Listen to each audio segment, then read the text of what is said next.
धर्म का अर्थ पूजा पाठ से नहीं है। पूजा पाठ तो आपके चित्त को, आपको पवित्र करती है, लेकिन धर्म कहते हैं आचरण को। आपके जीवन में ऐसा सुंदर धर्म होना चाहिए कि उससे आपका कल्याण हो, आपके अपने लोगों का कल्याण हो, समाज का कल्याण हो, आपके उस धर्म से कुछ अधर्म अहित ना हो। पर आज लोगों ने धर्म को ही गलत मारा। आजकल धर्म के नाम पर लोग अहित करते हैं, राष्ट्र के राष्ट्र बर्बाद कर देते हैं। पर धर्म आपको आचरण, अच्छा जीवन देता है। और आज जितने भी हमारा झगड़े हैं वो बनाए हुए धर्मों के ऊपर। लोग कन्वर्ट करने में लगे हैं, या कोई मुसलमान बना दो, या कोई ईसाई बना दो, या कोई ये बना दो। लोगों ने उनकी प्रकृति बदल दी, उनके ग्रंथ बदल दिए, उनकी शक्ल बदल दी, उनके परंपराएं बदल दी, उनके वस्त्र बदल दिए। पर एक भी ऐसा धर्मवेत्ता नहीं हुआ जिसने उनको उनकी प्रकृति दी हो, उनका मूल दिया हो, उनका स्वभाव दिया हो, उनका हित किया हो।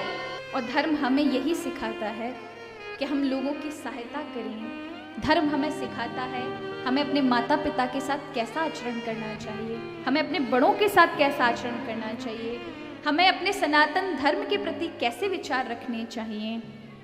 संकीर्णता नहीं है हमारे शास्त्रों में। आप देखिए, कभी भी हमारे यहाँ किसी शास्त्र में हिंदू शब्द तो है ही नहीं। ये शब्द तो हमें महाराज बाहर के आए लोगों ने हमें सौंप दिया महाराज। हमारे धर्म में हिंदू शब्द नहीं है। सनातन इस धर्म में हिंदू शब्द कहीं किसी शास्त्र में नहीं है, क्योंकि यहाँ शास्त्र में जो भी चर्चा है वो मानव मात्र के लिए, जो मनुष्य है इस समय शास्त्र उनके लिए उपयोगी है। यहाँ मानवता की बात है, और मानवता पूरे विश्व भर में। इसलिए वसुदेव कुटुंबकम, जहां जहां तक वसुधा है वो सब आपका परिवार है। ये केवल हमारा सनातन धर्म की विचारधारा है महाराज, हमारे ऋषियों की विचारधारा है, इतनी ऊंची नहीं। अन्य धर्म में बड़ी संकीर्णता है। केवल अपने धर्म के लोग ही, बाकी के बाहर के धर्म के लोग बुरे हैं। ऐसी विचारधारा क्या भगवत प्राप्ति कर लेगी, क्या बढ़ सकती है, क्या अच्छे विचार फैला सकती है? इसलिए झगड़े हैं। तो धर्म धारणा धर्म मिथ्या है, जो धारण करने योग्य है वो धर्म है। तो यहाँ कहा सद्यो हृदवरुध्यते अत्र कृतभि शुश्रूषुभिस्तक्षणात्।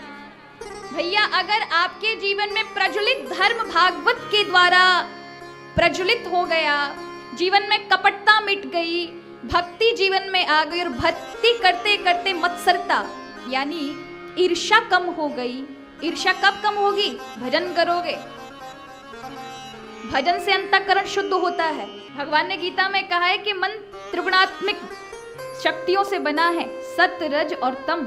अगर इन त्रिगुणात्मिका शक्ति से परे जाना है, शांति प्राप्त करनी है, तो क्या करना होगा? क्योंकि मन तो इन तीनों गुणों से ही बना है।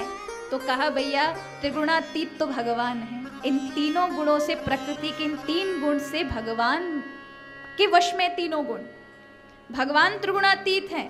तो इसलिए अपना मन भगवान के चरणों में लगा दे। जब मन शुद्ध परमात्मा के चरणों में होगा, उनमें लग जाएगा, तो वो तीनों गुणों से ऊपर उठ जाएगा। अब कई बार लोग होता है ना, आप देखें कोई योग कर रहा है, कोई कुछ कर रहा है, कोई कुछ, सुबह उठ जाएंगे महाराज और ये लंबी सांस खींचेंगे, यही को भजन मान लियो कहीं ने तो महाराज। सोचते बस प्राणायाम कर लियो, बस यही भजन है। अरे प्राणायाम आपके शरीर को स्वस्थ रख सकता है ना। कई लोग आज तो आप देखें उसको एक नाम और दे दिया, योग। प्राणायाम को नाम दे दिया योगा, जबकि प्राणायाम का नाम योग नहीं है। योग तो एक बहुत अलग वस्तु है महाराज। ये प्राणायाम तो प्रारंभिक स्टेज है, प्रारंभिक स्तर है, पहली सीढ़ी है कि आप प्राणायाम करें। उसके बाद फिर आपका इंद्रियों से ऊपर उठना, फिर मन पर आपका नियंत्रण होना चाहिए, फिर बुद्धि पर, फिर प्रज्ञा पर, फिर जाके समाधि है, तब योग है महाराज। ये तो बहुत ऊंची चीज है। पर प्राणायाम आपके शरीर को स्वस्थ रख सकता है, पर भजन अलग वस्तु है महाराज। अब कई लोग सुबह सुबह उठेंगे, लंबी सांस खींचेंगे और इधर से छोड़ेंगे, आधा घंटा किया, गए दुकान पे, 4 मारा सूत के काऊ में दिए थप्पड़, 2 ग्राहक में डंडा बजाई दिए, सवरे प्राणायाम की प्राण हत्या कर दी महाराज। क्या फायदा रहा उस प्राणायाम का जो आपके स्वभाव को ना बदल सका? आपने कैसा प्राणायाम किया कि आपका मन चंचल था, उस चंचलता की वृत्ति को आप बदल ना सके। इसलिए सहज है कि आप भक्ति कर ले।